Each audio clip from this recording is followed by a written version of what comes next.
चुनाव आयोग ने आखिरकार पहले 5 चरणों में हुए मतदान के दौरान वोट डालने वाले वोटरों की संख्या का खुलासा किया, लेकिन इसके लिए राजनीतिक दलों, निर्दलीय प्रत्याशियों और चुनावी प्रक्रिया में पारदर्शिता की वकालत करने वाले संस्थानों को सुप्रीम कोर्ट का दरवाजा खटखटाना पड़ा।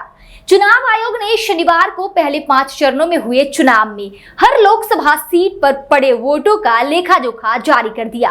जारी आंकड़ों के मुताबिक पहले 5 चरणों में 76.3 करोड़ से अधिक पात्र मतदाताओं में से 50.7 करोड़ लोगों ने वोट डाला है। आपको बता दें कि सुप्रीम कोर्ट ने शुक्रवार को चुनाव आयोग के इस दावे से असहमति जताई थी कि अदालत ने फॉर्म 17C में दिए गए डेटा का खुलासे से जुड़े मुद्दों का निपटारा कर लिया था, जो एक मतदान केंद्र पर डाले गए वोटों के रिकॉर्ड से संबंधित है। हालांकि सुप्रीम कोर्ट ने फॉर्म 17C में दर्ज बूथवार मतदान आंकड़े जारी करने के लिए चुनाव आयोग को निर्देश देने से इनकार कर दिया था, लेकिन शनिवार को चुनाव आयोग ने अचानक पहले 5 चरणों में संसदीय निर्वाचन क्षेत्रों में पात्र मतदाताओं पर डाले गए वोटरों की पूर्ण संख्या जारी की और कहा कि ऐसा इसलिए किया गया है ताकि मतदाता मतदान डेटा जारी करने में देरी के बारे में भ्रमों को विराम दिया जा सके। चुनाव आयोग ने साथ में जो सफाई दी उसमें जोर इस बात पर रहा कि डाले गए वोटों की संख्या में कोई भी बदलाव संभव नहीं है। पहले 5 चरणों के आंकड़े जारी करते समय आयोग ने दोहराया कि पूरा मतदाता डेटा फॉर्म 17C के हिस्से के रूप में सभी उम्मीदवारों के अधिकृत एजेंटों के पास उपलब्ध है, जिसकी एक प्रति मतदान के बाद उनके साथ साझा किया जाता है।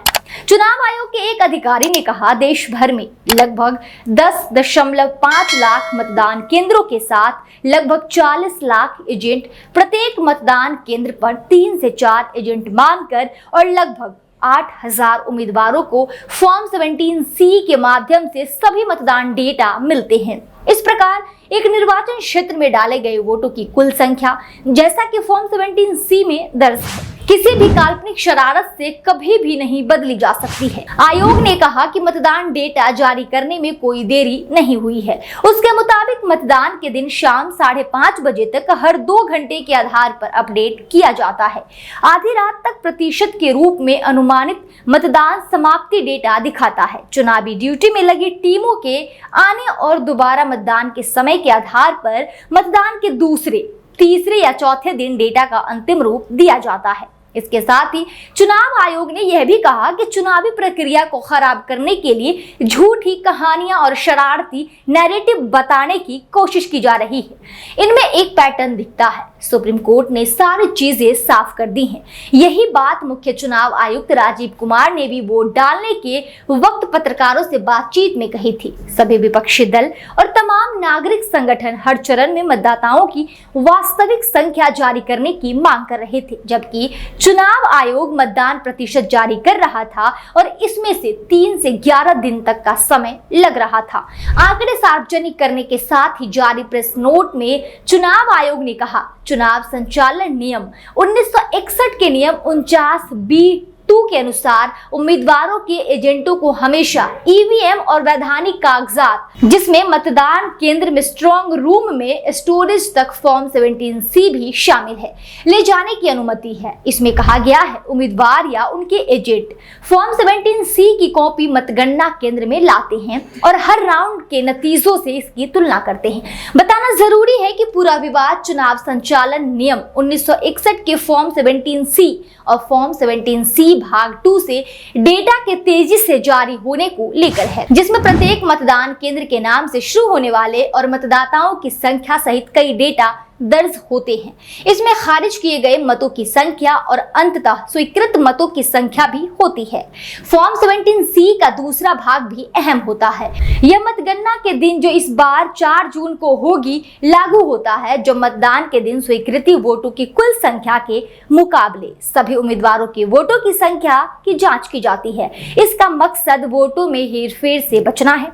दरअसल इस प्रक्रिया से जुड़ी जटिलताओं को देखते हुए छोटी पार्टियां और निर्दलीय प्रत्याशी आमतौर पर नुकसान में रहते हैं, क्योंकि सटीकता की जांच करने और किसी भी विसंगति की स्थिति में उन्हें विरोध करना होता है और फिर जो दल सत्ता में होता है उसके द्वारा मतगणना में हेरफेर की आशंका काफी अधिक होती है। इस मामले पर सपा प्रवक्ता आईपी सिंह लिखते हैं कि देश के जाने माने सुप्रीम कोर्ट के वकील, समाजवादी पार्टी के लोकप्रिय सांसद श्री कपिल सिब्बल साहब को ध्यानपूर्वक अवश्य सुने और निर्देश का पालन करें। आप सभी जानते हैं कि मतदान के नतीजे 4 जून को आएंगे। मैं जनता और राजनीतिक दलों को जागरूक करना चाहता हूं कि मशीनें ईवीएम खुलने पर आपको क्या करना चाहिए। इसलिए मैंने चार्ट बनाया है। सभी दलों और सभी मतगणना एजेंटों के लिए इस चार्ट में control unit, ballot unit number और वीवीपैट आईडी मौजूद होंगी। तीसरा कॉलम 4 जून 2024 है। तीसरे कॉलम में लिखा है और मशीन कब खुलेगी इसका समय नीचे लिखा है। यहाँ लिखित प्रारूप में भी आए, आपको उसका भी मिलान करना होगा। जब कुल मतदान का वोट आ जाए तो उसे ध्यान से देख ले ताकि गिनती में ज्यादा वोट आने पर दोबारा समस्या न आए। ध्यान रखें 2 बातें, ऊपर दिए गए कॉलम में वेरिफिकेशन होने तक रिजल्ट बटन को ना दबाएं और अगर उस समय और रिजल्ट के समय में अंतर है तो कुछ गड़बड़ है। मैं चाहूंगा कि सभी राजनीतिक दल और वहां बैठे सभी उम्मीदवार पहले कॉलम को ध्यान से जांच ले और उसके बाद ही इसे खोले। वहीं एक यूजर है प्रेम कुमार, वो लिखते हैं, चुनाव आयोग को आपने चुनौती दी है सच्ची वाली। डेटा जारी करने चुनाव आयोग मिलान करे ललितेश पति त्रिपाठी जी। जो फर्क आएगा वो पोस्टल बैटल को माना जाएगा। बड़ा फर्क आया तो हिसाब लेती जनता। हर प्रत्याशी को यह दबाव बनाने की जरूरत है, जनता का डर दिखाने की जरूरत है, तभी बचेगा लोकतंत्र। वहीं सपा प्रत्याशी ललितेश पति त्रिपाठी के ट्वीट को पुण्य प्रसून वाजपेयी ने रिट्वीट करते हुए लिखा है कि शानदार और त्रासदी देखिए, चुनाव के वक्त चुनाव आयोग को ही अपनी ईमानदारी की परीक्षा देनी पड़ रही है। अब आइए देखते हैं कि सपा प्रत्याशी ने क्या ट्वीट किया था।